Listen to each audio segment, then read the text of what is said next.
guys, welcome back to my next video, and today we're going to be looking at who needs what again, but today we're going to be doing the second half of the Prem. So in this video we're going to be starting with Man United, who've signed Fred, Dalot and Lee Grant. Now what I think United still need is a top class centre half. And no, I'm not meaning Alderweireld. I'm meaning Harry Maguire.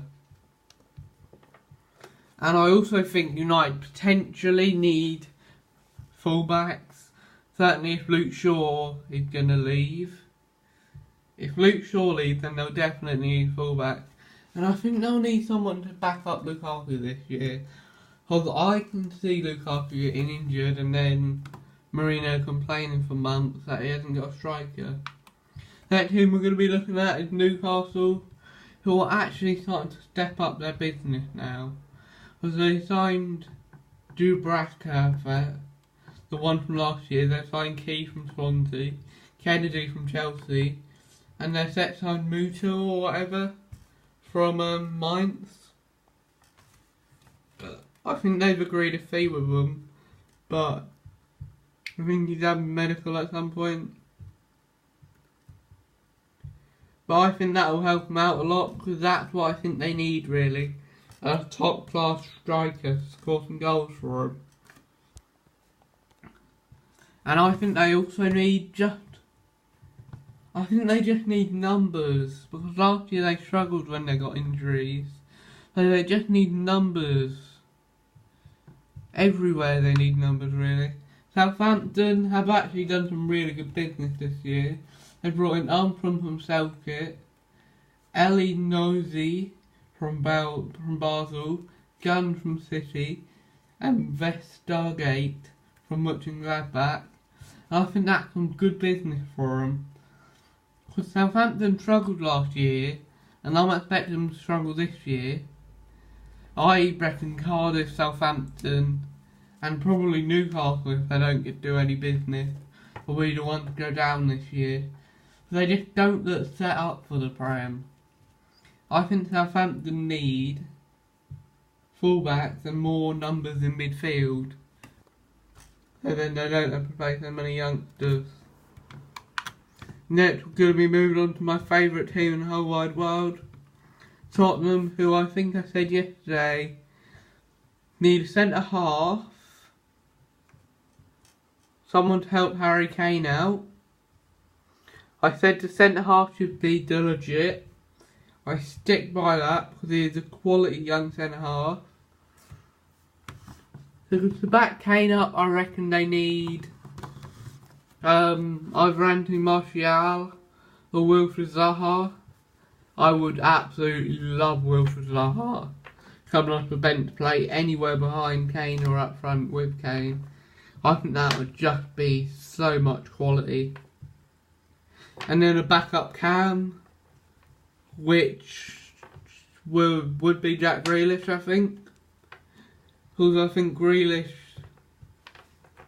Villa are just being a bit mean to Jack Grealish. He said don't deny him of a dream move.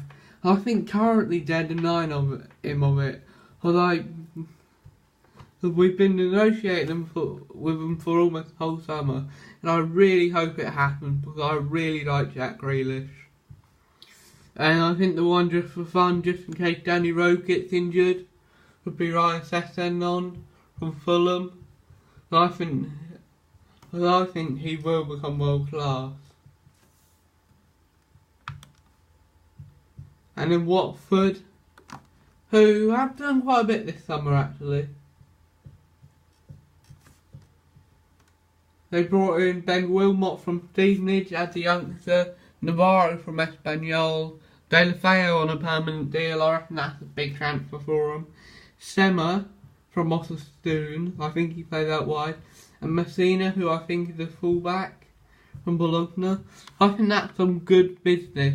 But again, Watford are another team who need a goal scorer and a solid centre half.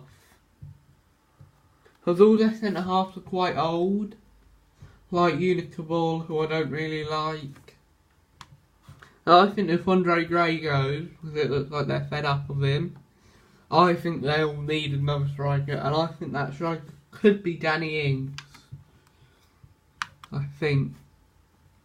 Next, I'm going to be moving on to the team who business I probably rate the most. I think could surprise a lot of people this year. And that pains me to say, considering they're one of Tottenham's biggest rivals.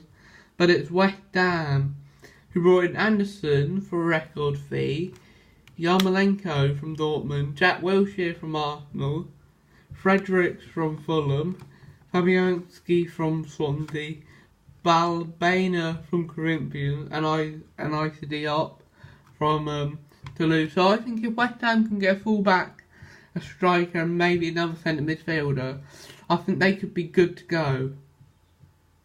Striker, I'd probably go for Danny Sturridge or Divock Origi, one of the two. The final team we're going to be doing is Wolves, who've had a very eventful summer this transfer window. They brought in Patricio Afobe, who they then loaned out or sold. They then brought in Bolly, Jimenez, Jota, Leo Bonatini, Vinagre, Moutinho, Castro. So I think Wolves are pretty much set this year, and I think they just need to see how it goes. Really, if they're struggling in January, then their owners can bring someone in. However, I think they just need to see how it goes, and potentially just bring in a bit of squad depth to help them out a bit. That could be the end of this video, guys, and I'm really going to try and be a bit more consistent with my uploads now that I can get Wi-Fi in my room, and I will see you guys tomorrow.